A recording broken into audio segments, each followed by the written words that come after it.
Soya milk, soya পনির বা টোফুর নাম আমরা অনেকেই জানি। প্রোটিনে ভরপুর এই সয়া পনির খুব সহজেই বাসায় বানিয়ে নিতে পারেন। আসসালামু আলাইকুম। আজ সয়াবিন থেকে সয়া মিল্ক এবং 2 রকম সয়া পনির বানিয়ে দেখাবো। প্রথমে এখানে 1.5 কাপ সয়াবিন নিয়েছি। পর্যাপ্ত পানি দিয়ে সারা রাতের জন্য ভিজিয়ে রাখবো।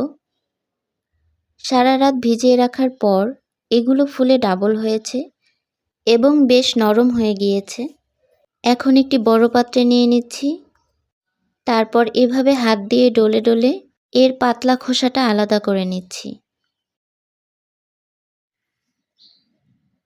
এর মধ্যে পানি দিয়ে দিচ্ছি, তাহলে এর খোসাগুলো উপরে ভেসে উঠবে।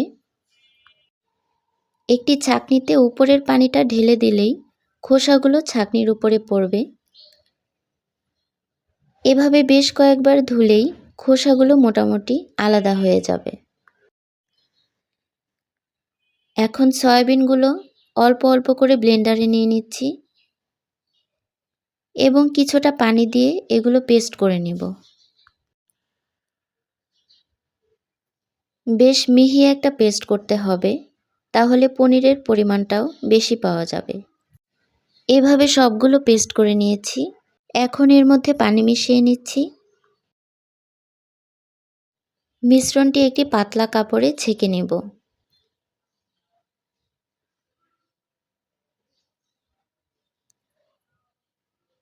এভাবে চেপে চেপে এর মধ্যে থেকে দুধ বের করে নিতে হবে। প্রথমবার ছেঁকে নেওয়া হয়ে গেলে আমি সয়াবিন পেস্টের মধ্যে আরও কিছুটা পানি দিব, তারপর আবার ছেঁকে নেব।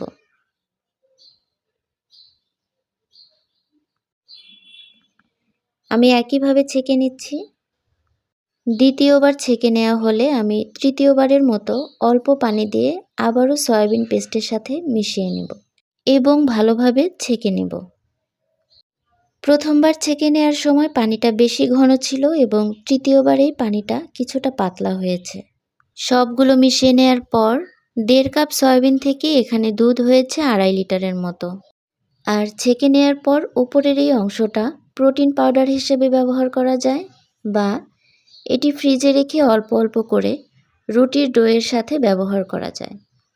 এই দুধ থেকে এখন 2 ধরনের পনির বানিয়ে নিব। একটি নর্মাল, অন্যটি মাসালা পনির। প্রথমে নর্মাল পনির বানাবো। এজন্য 3 টেবিল চামচ পানির সাথে 2 টেবিল চামচ ভিনেগার মিশিয়ে নেব।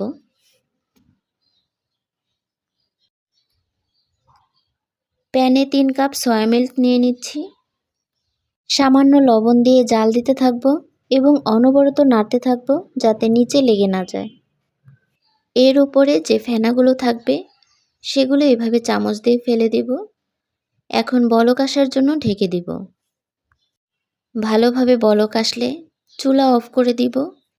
তারপর দুধটাকে নেড়েচেড়ে কিছুটা ঠান্ডা করে নিব, এতে পনিরটা ভালো হয়। কিছুটা ঠান্ডা হলে আমি একটু একটু করে ভিনেগার মিশানো পানি দিয়ে দিচ্ছি। দর্শক দেখতে পাচ্ছেন দুধটা জমাট বাঁধা শুরু হয়েছে।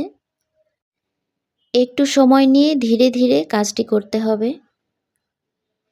এবং চামচ দিয়ে খুব আলতোভাবে নাড়তে হবে। একটু একটু করে ভিনেগার মিশানো পানি দিতে হবে যতক্ষণ না পর্যন্ত পুরাটা দুধ জমে যায়। দেখুন দর্শক, দুধটা জমে পানিটা আলাদা হয়ে গিয়েছে। এখন এটি 15 মিনিটের জন্য ঢেকে রাখবো, তাহলে রেজাল্টটা ভালো আসবে। এখানে কিছুটা ভিনেগার বেঁচে গিয়েছে। প্রায় 15 মিনিট পর আমি জমে যাওয়া দুধটা ছেঁকে নেব। এখানে একটি পাতলা কাপড়ের ওপর জমাট বাঁধা দুধ ঢেলে দিচ্ছি।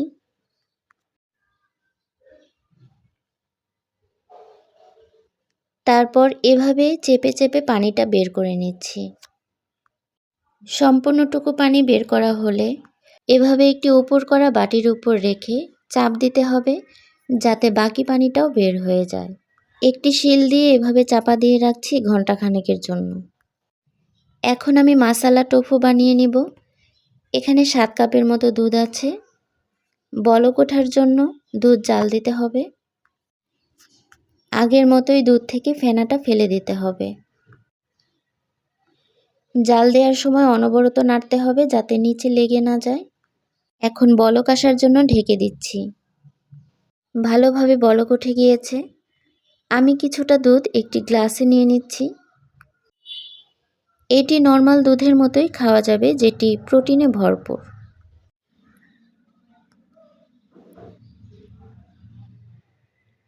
এখন দুধে সামান্য লবণ দিয়ে দিচ্ছি চিলি ফ্লেক্স, কাঁচামরিচ কুচি ও কিছু ধনিয়া পাতা কুচি। তারপর নেড়েচেড়ে মিশিয়ে নিচ্ছি। টোফু বানানোর সময় দুধটাকে অনবরত নাড়তে হবে, কারণ এটি নিচ থেকে লেগে যায়। মশলাগুলো দেওয়ার পর ভালোভাবে একটা বলক তুলে চুলা অফ করে দিব এবং আগের মতোই কিছুটা ঠান্ডা করব। একটু ঠান্ডা হলেই পানি মেশানো ভিনেগার একটু একটু করে দিয়ে দিচ্ছি। দেখা যাচ্ছে দুধটা জমাট বাঁধা শুরু হয়ে গিয়েছে।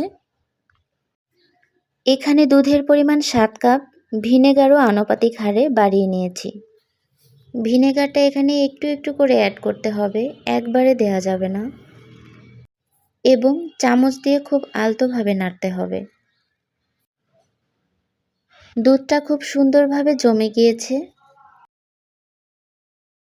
এখানে ছানা ও পানি আলাদা হয়ে গিয়েছে।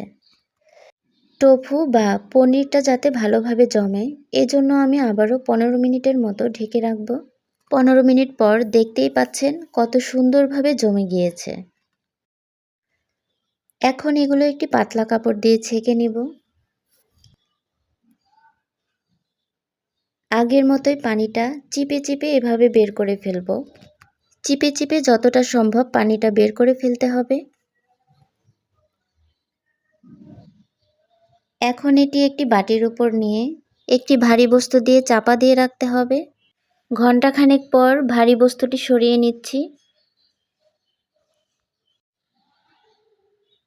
টোফুটা কাপড় থেকে বের করে নিচ্ছি। দেখুন কত সুন্দর হয়েছে মাসালা পনির বা টোফু। আমি নর্মালটাও খুলে নিচ্ছি।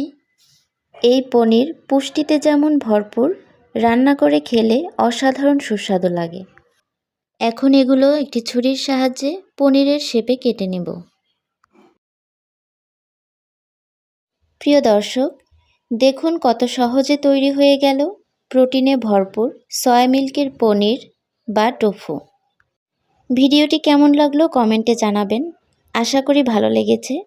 ভিডিওটি ভালো লাগলে লাইক, কমেন্ট, শেয়ার করে পাশে থাকবেন এবং আমার চ্যানেলটিকে সাবস্ক্রাইব করবেন। সবার সুস্থতা কামনা করে বিদায় নিচ্ছি। আল্লাহ হাফেজ।